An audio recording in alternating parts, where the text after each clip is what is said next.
ऐसे उल्टियाँ क्यों कर रहे हैं? सर पता नहीं क्या हुआ है सर, अचानक से उल्टी करने लगे। किसके बच्चे हैं? सर ये हमारी पड़ोसी भावना के बच्चे हैं। शिरके, इन बच्चों को अपनी गाड़ी में डालो और पहले डॉक्टर के पास ले जाओ। चलो आप लोग हटिए, हटिए आगे।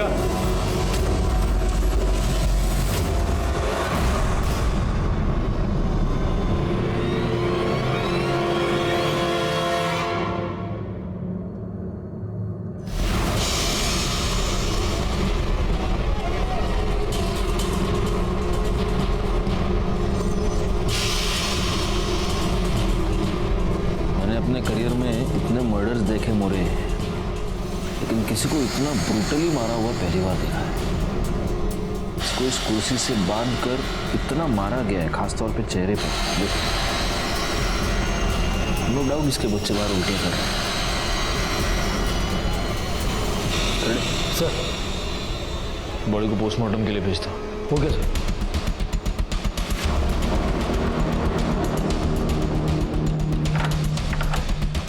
सर डोर लैच सब कुछ इंटैक्ट, फोर्स एंट्री का कोई भी निशान नहीं। हो सकता है जिसने भी किया हो उसका कोई पहचान वाला हो। ये देख रहे हो, या तो ये औरत या इसके घर में कोई और टीचर है।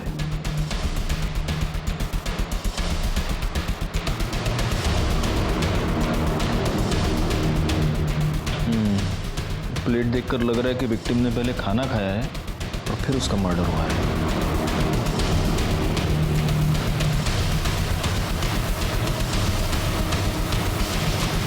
आपके पड़ोस में एक औरत का खून हो गया, आप में से किसी ने कुछ भी नहीं देखा, कुछ भी नहीं सुना? सर वो दोपहर का टाइम था ना, तो सब आदमी लोग काम पे चले जाते हैं और हम लोग भी घर में बच्चे लोग उतने टाइम आते हैं, इसलिए बिजी रहते हैं सर। लेकिन कोई आवाज़ भी नहीं आई सर, आवाज़ आती तो हम लोग ज़रूर देखते थे। ये भावना, ये यहाँ पर कब से रहती है? सर वो 3 महीने पहले इधर शिफ्ट हुई हैं अपने दोनों बच्चों के साथ।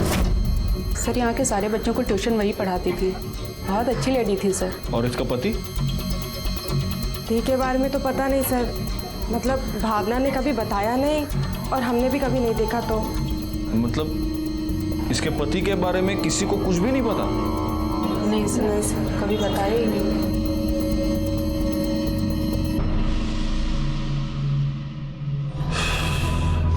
मोरे, जिस तरह से इस भावना को कुर्सी से बांधकर टॉर्चर करके मारा गया है, ऐसे लगता है कि किसी ने उस पर 3rd डिग्री का इस्तेमाल किया। कोई उससे कोई इंफॉर्मेशन निकलवाना चाहता था। एक काम करो, उसकी CDR डिटेल्स निकालो, शायद उसमें कुछ मिल जाए। जी सर। और सर मैंने बिल्डिंग में CCTV कैमरा के लिए पता किया। हाँ तो सर इस बिल्डिंग में CCTV कैमरा तो क्या, वॉचमैन भी नहीं है।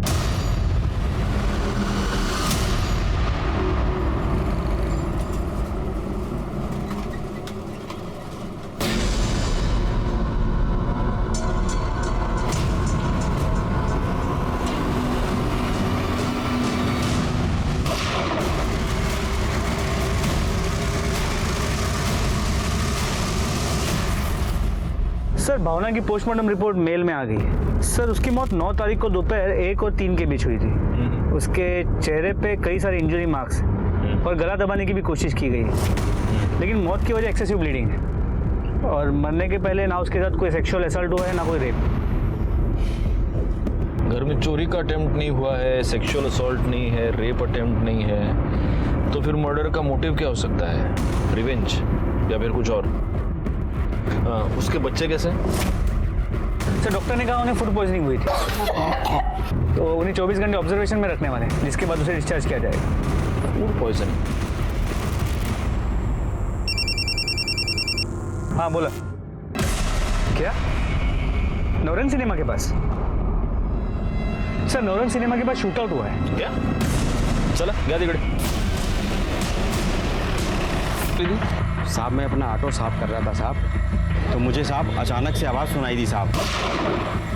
शायद वहाँ पे एक बंदा खड़ा था साहब, शायद उसी ने गोली चलाई साहब। और साहब यहाँ पे एक बंदा था, शायद उसी को मारने के लिए गोली चलाई और उसको गोली नहीं लगी, वो भाग गया साहब। फिर मैंने देखा यहाँ वाला एक बंदा भी भाग गया साहब। फिर मुझे ऐसा लगा साहब मेरे ऑटो में किसी ने पटाखा फोड़ दिया हो। चेक करो, हटो जरा।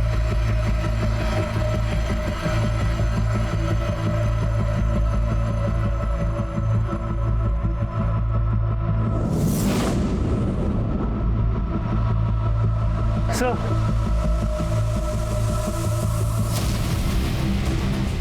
तुमने इस बुलेट को हाथ तो नहीं लगाया? नहीं साहब, मैंने इसको हाथ नहीं लगाया, मैं तो अभी अभी देख रहा हूँ इसको। मोरे, देखकर ऐसा लगता नहीं कि ये किसी देसी कट्टे की गोली है, प्रॉपर पिस्टल की लगती है। इसको बैलिस्टिक टेस्टिंग के लिए भेज दो। अच्छा, जिस बंदे ने वहाँ से गोली चलाई उसका स्केच बनवा सकते हो? नहीं साहब, उसने तो मुंह पे कपड़ा बांधा हुआ था साहब। और जिस पे गोली चली उसको तुम में से कोई पहचानता है क्या? नहीं साहब, नहीं साहब, नहीं।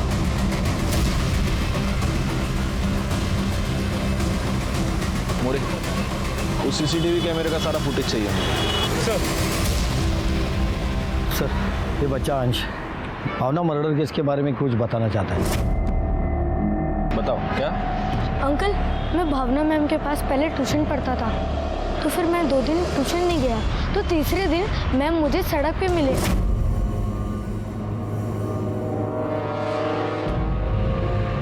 अंश, अंश, 2 दिन हो गए, ट्यूशन क्यों नहीं आए? मैम, मैंने वो इंदु ताई को गुंडों से बचाया था, तो फिर आई ने कहा कि 2-3 दिन बाहर मत निकलो, इसलिए नहीं आया था मैम। बहनी सच बोल रही है। उस दिन जब मैं कॉलेज गई थी ना, तो पर्शिया ने मेरा रास्ता रोक लिया और गंदे गंदे कमेंट्स कर रहा था। तभी अंश ने उसका ध्यान भटकाया और मैं वहाँ से निकल पाई, वरना। कहाँ मिलेगा पर्शिया अभी?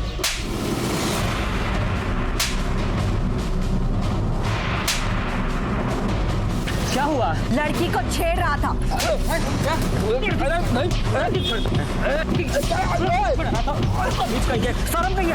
आज के बाद कभी भी मैंने तुझे किसी लड़की को छेड़ते हुए देखा या रोकते हुए देखा तो हम सब मिल करके पुलिस कंप्लेन करेंगे, समझा तू?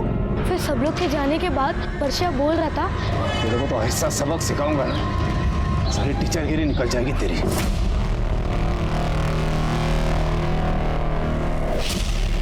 अंश, रहते गाँव? लक्ष्मी चौल। करडे, याला घरी घेऊन जा। ये अंकल तुमको घर ले जाएंगे। हाँ, थैंक यू। चल बैठ। मोरे, इस पर्चा को उठा फौरन। सर, ये भावना के फ़ोन पे बार बार पापा नाम से कॉल आ रहा है।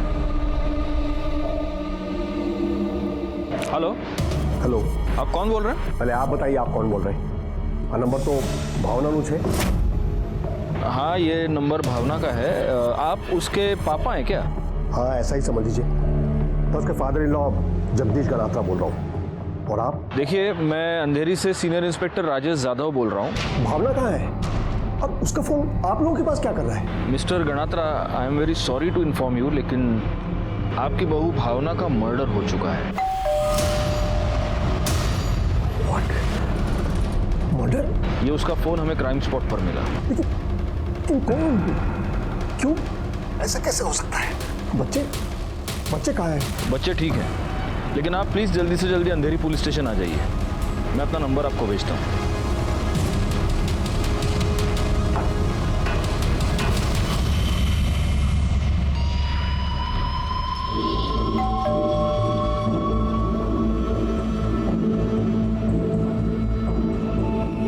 सुनो। हाँ साहब। ये पर्चा ये रहता है ना? हाँ साहब। कहाँ गया, कुछ पता है? नहीं साहब, मुझे कुछ नहीं पता। सुनो, ये ठेला यही लगाते हो? हाँ साहब। ये सामने जो पर्चा रहता है उसे पहचानते हो? हाँ साहब। कहाँ गया है, कुछ पता है? साहब, उसको तो हम कब से देखे नहीं, पता नहीं कहाँ गया वो। ठीक है, कर्टेन से नंबर गया, तुम भी इनका नंबर ले लो। अगर ये पर्चा घर पे आता है तो सबसे पहले हमें इन्फॉर्म करोगे। जी साहब।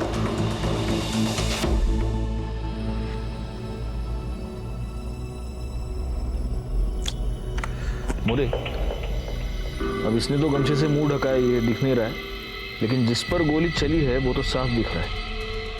एक काम करो, ये इतना इमेज क्रॉप कर दो और इसकी इमेज सर्कुलेट करो। हमें पता तो चले ये है कौन जिसके ऊपर इतना बड़ा शूट आउट हो गया और उसने अभी तक रिपोर्ट नहीं किया। सर, ते जगदीश गणात्रा आलेत। बुलाओ उन्हें।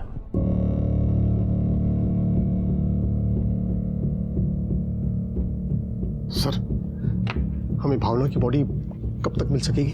आप बस फॉर्मेलिटीज कंप्लीट कर दीजिए, उसके बाद आप उसकी बॉडी ले जा सकते हैं। आपका आपके बेटे के साथ कोई कांटेक्ट हुआ? उसको बताया आपने उसकी बीवी का मर्डर हो चुका है? नहीं, मैं उसके टच में नहीं हूं। वैसे भी कल्पेश को भावना से क्या लेना देना? पति है वो उसका। आप आपको लेना देना है और उसको लेना देना नहीं? कि मेरा बेटा किसी काम का ही नहीं है, वो सिर्फ अपने बारे में ही सोचता है। जिंदगी में उसने दिया ही क्या है भावना को? सिर्फ दुख ना।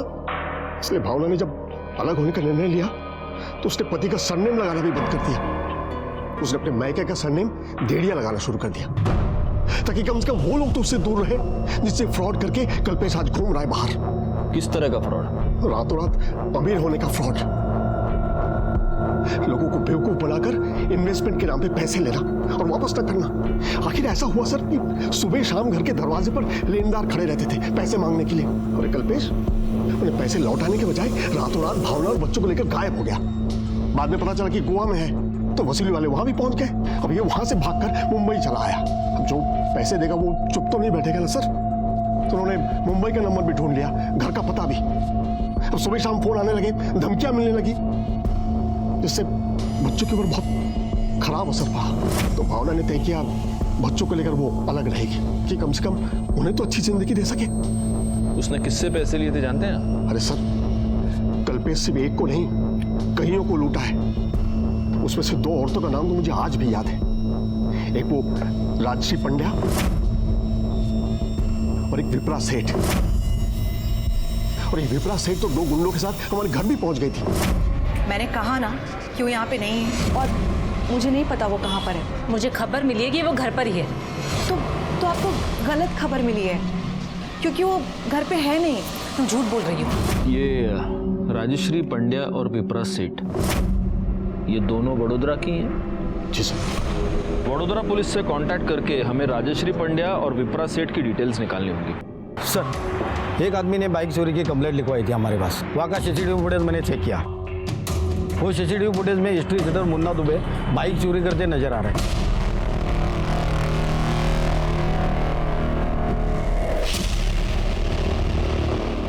इसका फोटो लेकर सारे पुलिस स्टेशंस में और अपने खबरों में सर्कुलेट कर दो। Okay sir. मोरे, हम बच्चों के साथ चलकर बात करते हैं। मम्मी बहुत अच्छी थी, पर पापा अच्छे नहीं है सर। क्यों? पापा क्यों अच्छे नहीं हैं? क्योंकि वो हमेशा मम्मी से झगड़ा करते थे। एक काम ढंग से नहीं करती है तू। लेकिन कब तक हम लोग ऐसे सब चुप! मेरे सामने ना जबान तो लड़ा नहीं मत। बोल रहा हूँ कि मेरे लिए नहीं, कम से कम बच्चों चुप! बोलती बंद कर, तो जबान खींच लूंगा यही। छोड़ो मुझे। चुप! मुझे पापा से बहुत डर लगता है अंकल। एक बात बताओ, तुम लोग मम्मी के साथ शिफ्ट हो गए, तब उसके बाद तुम्हारे पापा तुमसे मिलने के लिए यहाँ पर आए थे? हाँ, 2-3 बार आए थे, पर वो आकर भी मम्मी से झगड़ा ही करते थे। अच्छा, मुझे एक और बात बताओ, तुम्हारे पापा को पूछते हुए कभी कोई और यहाँ पर आया था? नहीं। एक मिनट, ये आदमी? नहीं अंकल। Are you sure? पर एक दिन जब मम्मी हमें स्कूल से लेकर आ रही थी, तब सड़क पर एक आंटी मिली थी। आजकल अगर राजश्री तुम यहाँ, तुझे क्या लगा तू और तेरा पति भाग के यहाँ आ जाओगे तो किसी को पता नहीं चलेगा? देखो, मेरे और मेरे पति का कोई लेना देना नहीं है। तेरा उसके साथ क्या, उसका भी तेरे साथ कोई लेना देना नहीं है। भूल गई? तेरे होते हुए भी वो मेरे पास आया था, प्यार का नाटक करके 20 लाख का चूना लगा के गया। और इस लिस्ट में मैं अकेली लड़की नहीं हूँ, और बहुत सारी लड़कियां हैं। बाकियों का तो मुझे पता नहीं, लेकिन मैं उससे बदला लिए बिना उसे नहीं छोड़ने वाली हूँ। और बदला लेने के लिए मैं किसी भी हद तक जा सकती हूँ, समझी? तो जाओ किसी भी हद तक और ढूंढो उसे। अगर कुत्ते को ढूंढना है ना, तो उसके पिल्लू को दबोचना पड़ेगा। खबरदार, अगर मेरे बच्चों की आंखें निकाल लूंगी मैं। चलो। ठीक है, अभी हम लोग चलते हैं, तुम अपने दादाजी के साथ अच्छे से रहना।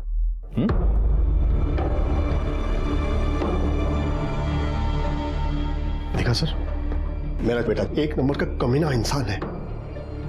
मुझे तो उससे बेटा कहते हुए शर्म आती है। वैसे भावना की बॉडी आपको कल मिल जाएगी। Thank you sir. मैं तुरंत उसके बॉडी को लेकर वडोदरा चले जाऊंगा, बच्चों को भी ले जाऊंगा साथ में। अपनी बहू के अंतिम संस्कार वही करूंगा सर। बेटा नालायक था तो क्या हुआ, बहू तो लायक थी ना मेरी। ठीक है, मैं अपडेट करता हूँ। सर वडोदरा पुलिस ने बताया कि विप्रा सेठ ने कल्पेश गणात्रा के खिलाफ वहाँ के पुलिस स्टेशन में रेप और फ्रॉड की कंप्लेंट फाइल की। वडोदरा पुलिस से फौरन कांटेक्ट करो और विप्रा सेठ को यहाँ बुलाओ पुलिस स्टेशन। सर, अंधेरी के शास्त्री नगर में एक आदमी के ऊपर गोली चलाई गई है, उसे सिटी हॉस्पिटल लेके गए। जिसे गोली लगी है उसकी उम्र कुछ 35 के आसपास की होगी। गोली उसके लेफ्ट शोल्डर में लगी है, इसीलिए वो बच गया। हमने गोली निकाल ली है, लेकिन जख्म भरने में थोड़ा वक्त लगेगा। उसका नाम पता चला आपको? कल्पेश गणात्रा। क्या?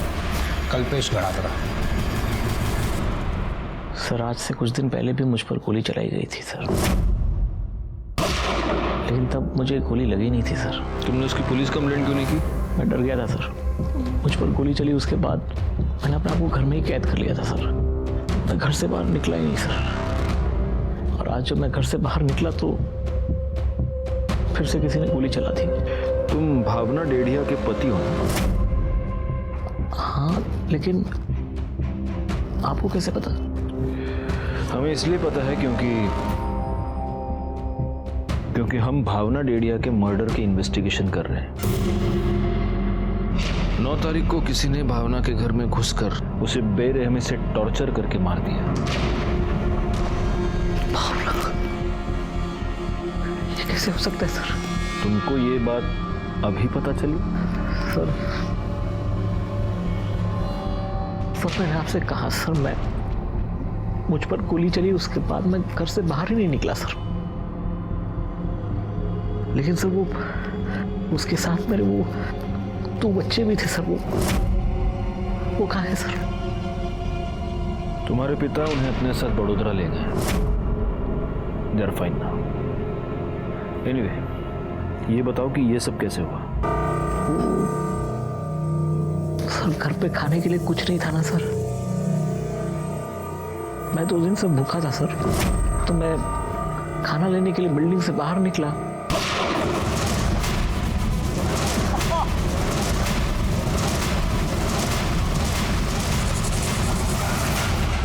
तुमने उस बंदे की शक्ल देखी? नहीं सर, उसने अपना चेहरा गमछे से ढका हुआ था।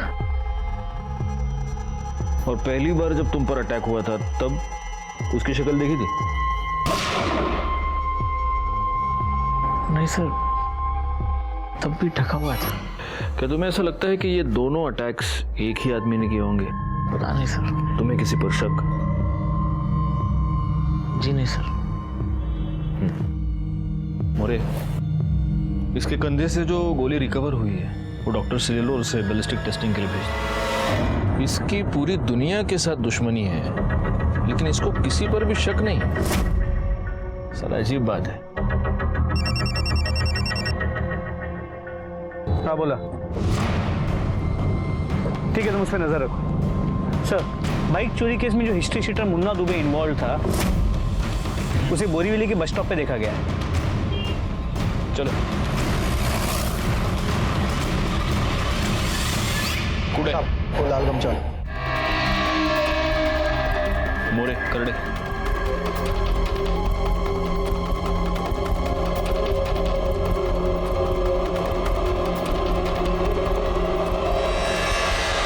अरे करड़े सर के पास जाओ। मोरे, एम्बुलेंस सर।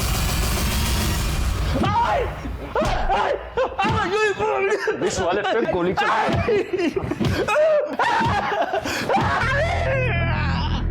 एक बहुत लंबे के लिए अंदर भेजूंगा तेरे को मैं। अब अगर बचना है तो सिर्फ एक तरीका है। बोल, किसका सुपारी लेके आए थे? बोल बोल। नहीं बोलेगा? गरुड़े और बकता का है, मिर्ची खाला। मोरे, एक काम करो, इसका फोन चेक करो। और करडे तुम्ही थांबू नका, घाला मिरची।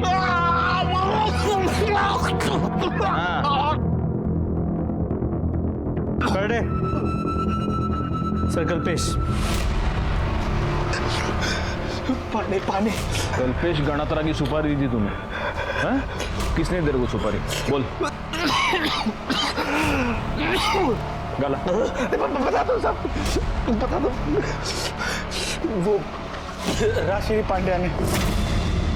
राशि पांड्या ने सुपारी दी थी, पर सब मैंने नहीं मारा। सब मैं जब उसके घर गया तो उसे मारने के लिए, तो वो घर पे था ही नहीं साहब। मैं नीचे आ गया और उसका इंतजार करने लगा कि जैसे वो आएगा वो उसे टपका दूंगा। लेकिन जैसे मैंने पुलिस की गाड़ी देखी, मैं डर के मारे वहाँ से बाइक उठा के भाग गया साहब। बाद में मुझे पता चला कि उसको किसी ने गोली मार दी। तो मैं सोचा कि काम तो हो ही गया, मुझे यहाँ से निकल जाना चाहिए, बेकार में मैं फंस जाऊंगा साहब। साहब थोड़ा पानी दिला दो। पानी ना? पुलिस वाले को गोली मारी है तूने। कर दे गला मिर्ची। साहब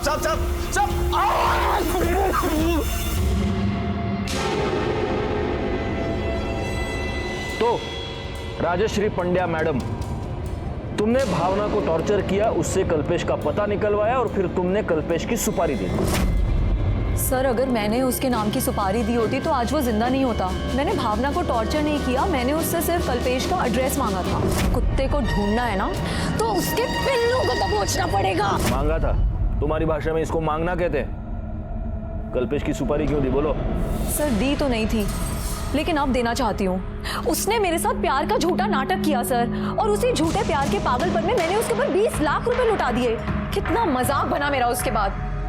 तो बदला लेने के लिए भी थोड़ा पागलपन तो होना चाहिए ना। बैठो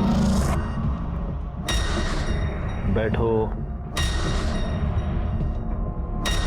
तुम्हारा पागलपन तो दिख ही रहा है। वैसे तुम्हारी इंफॉर्मेशन के लिए बता दूं, राजश्री जिसको तुमने सुपारी दी थी वो हमारी कस्टडी में है और उसने सब कुछ बक दिया है। सर कोई कुछ भी बोलेगा, उससे ये साबित तो नहीं होता ना कि मैंने उसे सुपारी दी है। नहीं, बिल्कुल नहीं होगा, लेकिन तुम्हारे कॉल रिकॉर्ड से ये साबित हो रहा है कि मुंबई के एक हिस्ट्री शीटर से तुम कांटेक्ट में थी। हाँ, लेकिन कांटेक्ट करने का मतलब ये तो नहीं है ना सर कि मैंने उसे सुपारी दी है। ये भी हम साबित करेंगे। पाटिल मैडम, बिठा के रखो इन्हें। चलो उठा। कल्पेश गणात्रा पर जो पहला अटैक हुआ वो स्मिथ एंड वेसन पिस्टल से हुआ था। अगर बैलिस्टिक रिपोर्ट के मुताबिक इस बार भी यही पिस्टल यूज किया गया है तो हो सकता है कि ये दोनों अटैक्स एक ही आदमी ने किए। सर, वडोदरा पुलिस विप्रा शेठ को लेके आई है। कल्पेश ने मुझे सिर्फ फाइनेंशियली ही नहीं, इमोशनली भी चीट किया है। जब मुझे पता चला कि उसने मेरे साथ प्यार का नाटक मेरे पैसों के लिए किया है तो मैंने उस पर फ्रॉड और रेप के चार्जेस लगाकर उसकी कंप्लेंट करा दी, लेकिन वो बचकर भाग गया। मुझे खबर मिली है कि वो घर पर ही है। तो आपको गलत खबर मिली है। तुम झूठ बोल रही हो। वो देखो पीछे वाले कमरे से भाग रहा है। कहाँ जा रहा है? कहाँ भाग रहा है तू?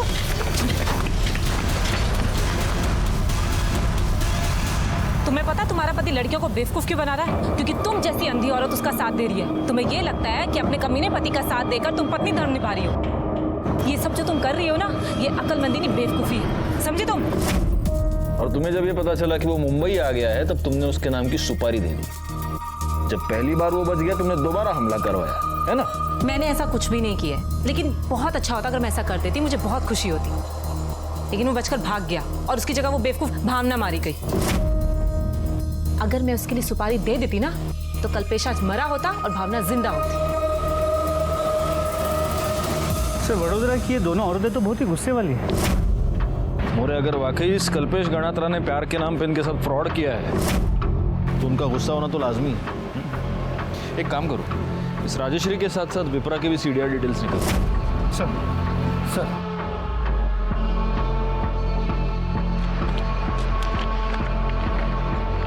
सर, कल्पेश गणात्रा पे जो दूसरी बार गोली चली थी उसकी बैलिस्टिक रिपोर्ट। ओह, इस बार गाउठी कट्टा यूज हुआ है, यानी दोनों बार दो अलग अलग वेपन से फायर हुआ है। तो मेरी जो थियरी थी, दो अलग अलग लोगों ने अटैक किया है उस पर। लेकिन सर, ये भी तो हो सकता है कि शूटर वही हो, लेकिन इस बार उसने अलग बंदूक का इस्तेमाल किया ताकि वो हमें गुमराह कर सके। हो सकता है। चलो इस कल्पेश गणात्रा से चल के बात करते हैं। तुम पर एक बार नहीं, दो बार अटैक हुआ है और फिर भी तुम्हारा ये कहना है कि तुम्हें किसी पर शक नहीं। सर, मेरी किसी के साथ कोई दुश्मनी नहीं है सर। नहीं, तुम्हारी किसी एक के साथ दुश्मनी नहीं है, तुम्हारी बहुत लोगों के साथ दुश्मनी है। हमें तुम्हारी कलरफुल हिस्ट्री के बारे में पता चल चुका है। कल्पेश गणात्रा, राजश्री पंड्या, विप्रा सेठ और भी बहुत सारे नाम हैं। देखो, अब हमारा टाइम वेस्ट मत करो और सब सच सच बता दो। मेरा सबसे बड़ा दुश्मन मेरा खुद का बाप है सर। एक नंबर का घटिया इंसान। कहने में शर्म आती है सर, लेकिन कैसे कहूं, मेरे बाप का मेरी बीवी के साथ अफेयर था। क्या? जी हाँ सर, और उन्हीं की वजह से हमने वडोदरा छोड़ा था। मैंने सोचा कि भावना को उनसे दूर ले जाऊंगा तो शायद मामला ठंडा हो जाएगा, सब कुछ ठीक हो जाएगा, लेकिन नहीं, उन्होंने हमें गोवा में भी ढूंढ लिया। हम गोवा से मुंबई आए तो मुंबई में भी ढूंढ लिया। यहाँ तक कि वो भावना को हर रोज़ फ़ोन करते थे। यहाँ तक कि वो जब मैं और भावना अलग हो गए तो भावना से मिलने घर पे आते थे। सर मुझे तो लगता है कि उन्होंने ही भावना को मारा है, और शायद पता नहीं क्यों मुझे ऐसा लग रहा है कि मुझे भी मार देंगे सर। तुम्हारे पिताजी के पास कोई गन है? जी हाँ, स्मिथ एंड वेसन्स, लाइसेंस भी है उनके पास। इसको एक अलग ही मोड़ दे दिया। भावना के मन में जगदीश के प्रति जो रिस्पेक्ट और केयर थी, इसका अब कुछ अलग ही मतलब निकल रहा था। वडोदरा पुलिस ने हमें इस बात का भी कंफर्मेशन दिया कि जगदीश के पास एक लाइसेंस्ड स्मिथ एंड वेसन पिस्टल थी। हमने उस पिस्टल को सीज करके उसे बैलिस्टिक टेस्टिंग के लिए भेज दिया, इस बात को कंफर्म करने के लिए कि कल्पेश पर जो गोली चलाई गई वो क्या इसी पिस्टल की थी या नहीं। हमारे सामने बहुत सारे सस्पेक्ट्स थे, लेकिन सबूत किसी के खिलाफ नहीं था। और तभी राजश्री और विप्रा के कॉल रिकॉर्ड से हमें एक ऐसी बात मिली जिससे इस केस को सुलझाने की हमारी उम्मीदें बढ़ गईं। सर, राजश्री और विप्रा की कॉल रिकॉर्ड चेक की। राजश्री तो क्लीन है, लेकिन विप्रा के कॉल रिकॉर्ड से ये पता चल रहा है कि भावना के मर्डर के एक हफ्ते पहले से वो इस केस के एक सस्पेक्ट के साथ रेगुलर टच में थी। कौन? परशा, जिसने भावना को धमकी दी थी कि वो उसे सबक सिखाएगा। तेरे को तो ऐसा सबक सिखाऊंगा ना, सारी टीचरगिरी निकल जाएगी तेरी। परशा, जिसका घर लॉक था वो? जी सर। लेकिन उसका विप्रा के साथ क्या कनेक्शन है? सिर्फ परशा के कॉल रिकॉर्ड्स को मैंने मोबाइल पे मंगवा लिया, एक बार चेक कर लेता हूँ। सर, कनेक्शन हो सकता है क्योंकि परशा की मोबाइल की लोकेशन भावना के मर्डर वाले दिन भावना के घर के आसपास की है। मोरे, ये परशा मुझे किसी भी हालत में चाहिए।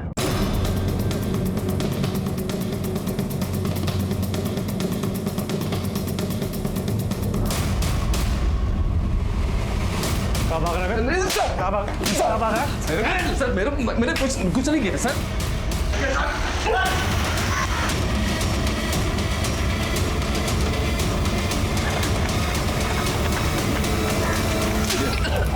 बोल, नहीं मालूम साहब। बोल, बता। बोलता हूँ साहब, सब बोलता हूँ। बोल। वो विप्रा को पहले से किधर से पता चल गया था कि वो मेरा भावना के साथ पंगा है, तो उसने सामने से मेरे को फोन किया था साहब। बोली वो भावना से कल्पेश का पता निकल के देंगे ना, मेरे को 50,000 रुपये देगी साहब। मैं जेब से कड़का था साहब, एकदम पोका। तो हाँ बोल दिया सर, 25,000 रुपये एडवांस में उसने उसी दिन दे दिया था सर। 25 बाद में देगी बोला काम होने के बाद।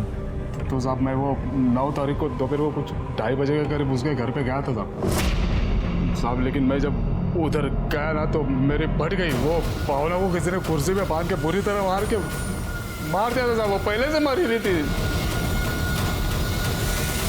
वो पहले से मरी हुई नहीं थी, उसको तूने मारा।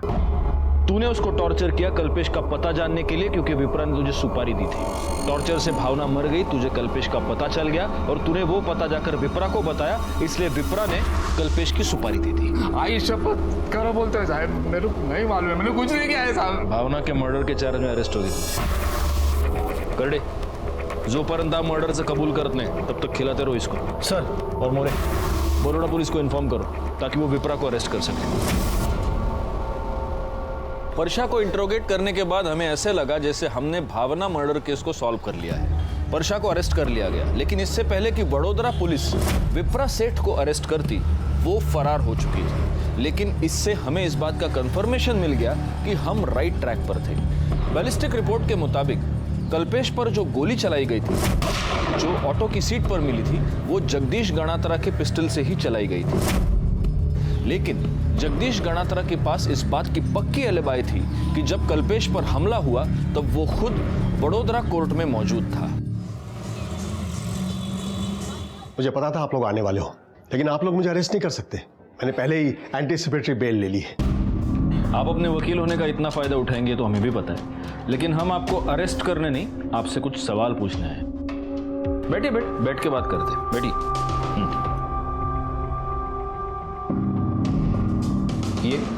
ये मेरा छोटा बेटा चेतन। एक बात बताइए मुझे, आप तो यहाँ वडोदरा में थे, तो वो कौन हो सकता है जो आपका पिस्टल कल्पेश पर हमला करने के लिए यहाँ से मुंबई तक ले गया? उन्हें खबर न थी। हमारे घर में तो हम दो ही हैं, मैं और मेरा बेटा चेतन, और ये फाइनल LLB का स्टूडेंट है, और उस दिन ये क्लास में गया था। इतने बड़े घर में कोई नौकर है ना, घनश्याम काका, लेकिन 2 दिन पहले वो गांव चले गए। एक्चुअली उनके बेटे की तबीयत खराब है। कौन सा काम है? देखिए, घनश्याम हमारे भरोसे का आदमी है। उसने मेरे दोनों बेटों को गोद में बिठाकर बड़ा किया है। वो भला मेरे बेटे को क्यों गोली मारेगा? मैंने सिर्फ आपको पूछा उसका गांव कौन सा है। Sir, Bishanpur, Kota district, Rajasthan. और इससे उस घनश्याम का नंबर और उसका फोटो ले लो।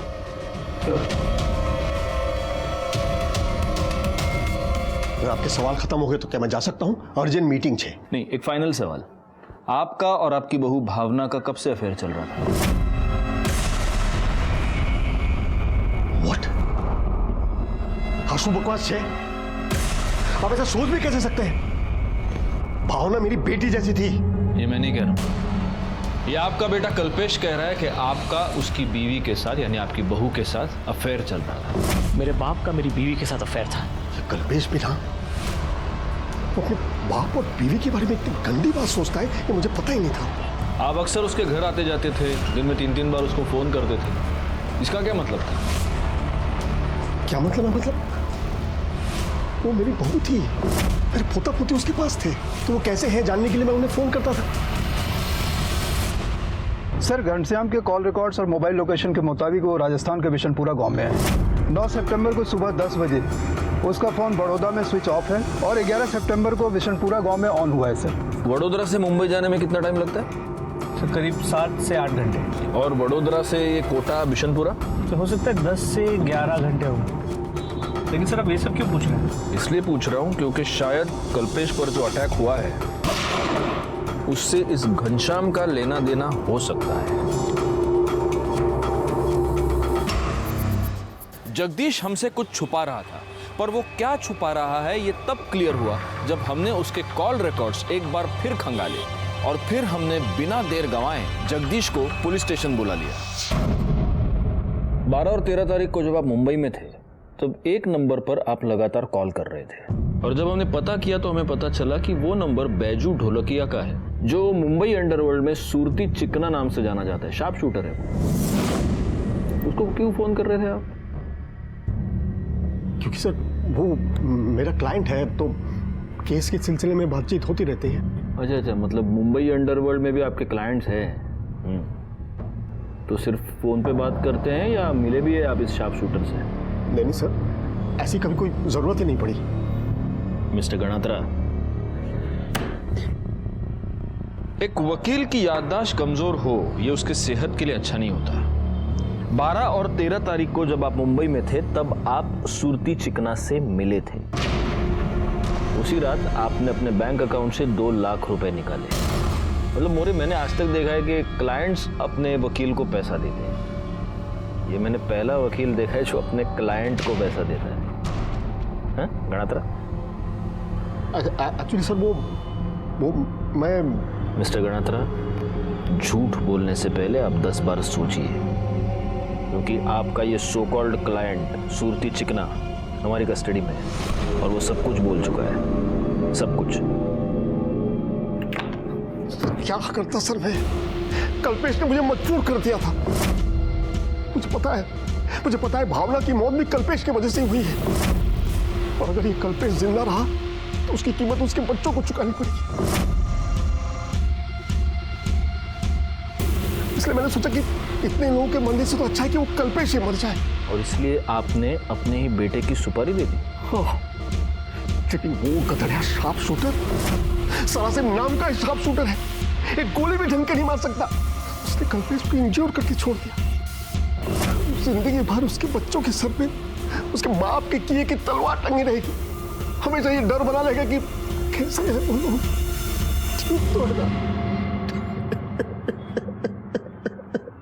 मोरे, अरेस्ट कर लो इन्हें।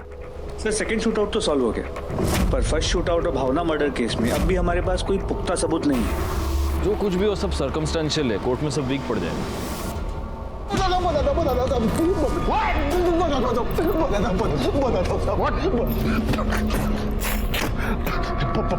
पानी दो थोड़ा, पानी दो। पहले बता फिर पानी। अब आप बताओ साहब, किसी की मुसीबत में मदद करना क्या गुनाह है?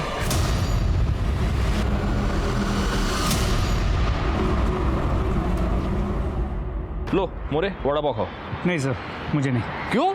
सर एक्चुअली पेट खराब है, फूड पॉइजनिंग हो गई। Food poisoning? लगता है तुमको ढोकला फाफड़ा सूट नहीं हुआ। हाँ नहीं सर, ऐसी बात नहीं है, मतलब पता नहीं क्या। मोरे, एक काम करते हैं, इस कल्पेश गणात्रा पर जो पहला शूट आउट हुआ था उसका सीसीटीवी फुटेज दोबारा चेक करते, निकालो फौरन। सर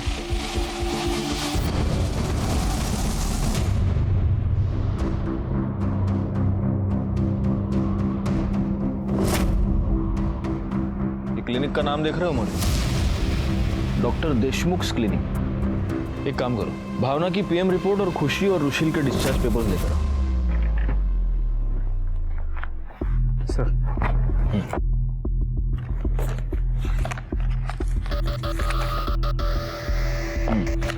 ये देखो, रुशील और खुशी को मशरूम की वजह से फूड पॉइजनिंग हुई थी। हो सकता है भावना ने उनको उस दिन टिफिन में मशरूम की सब्जी दी हो, क्योंकि अगर तुम्हें याद है तो मर्डर वाले दिन भावना के घर में मशरूम की सब्जी बनी थी। मैंने किचन में चेक किया था। जी सर, उस दिन ड्राइंग रूम के टेबल पे जो प्लेट था उसमें भी मशरूम थे, इसमें शायद भावना ने खाना खाया। नहीं, यही तो मेरा पॉइंट है। भावना की पीएम रिपोर्ट देखो। भावना की पीएम रिपोर्ट ये कह रही है कि मौत के वक्त भावना का पेट खाली था। उस दिन भावना ने कुछ खाया ही नहीं था। वो प्लेट किसकी? अब ये हमें डॉक्टर देशमुख ही बता सकते हैं। हाँ, लंच में उन्होंने मशरूम खा लिया था जिससे उन्हें एनर्जी है। Thank you so much doctor.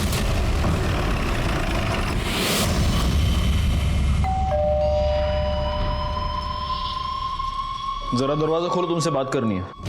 ये क्या बकवास कर रहे हैं आप? जिसने मर्डर किया उसको पकड़ नहीं पा रहे, इसलिए मुझे फंसा रहे हो।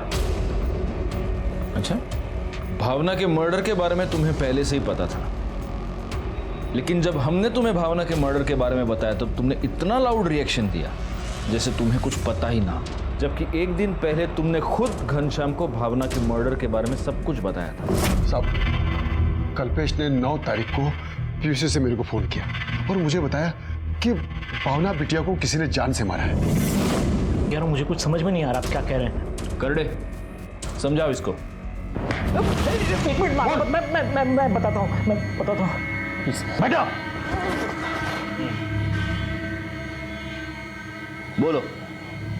जिन जिन से मैंने पैसे लिए थे, धीरे धीरे उन लड़कियों को पता चल गया कि मैं कहाँ छुपा था। मुझे नहीं पता वो कहाँ पर है। पहले तो भावना बचा लेती थी, लेकिन मुझसे अलग होने के बाद वो मेरे किसी काम की नहीं थी। फिर मैंने सोचा कि क्यों ना उन लोगों से बचने के लिए एक बार फिर भावना का इस्तेमाल किया जाए। मैंने सोचा कि भावना को इस बार ऐसे मारूंगा कि देखने वाले को ऐसा लगेगा कि मेरी इन्फॉर्मेशन निकालने के लिए किसी ने इसको टॉर्चर करके मारा है। भावना के मर्डर के बाद ये पुलिस केस हो जाएगा और जो लोग मेरी जान के पीछे पड़े थे वो भी शांत हो जाएंगे। अब मुझे पता था कि भावना दोपहर को अकेली रहती है, तो मैं एक दिन दोपहर को उसके घर पे चला गया।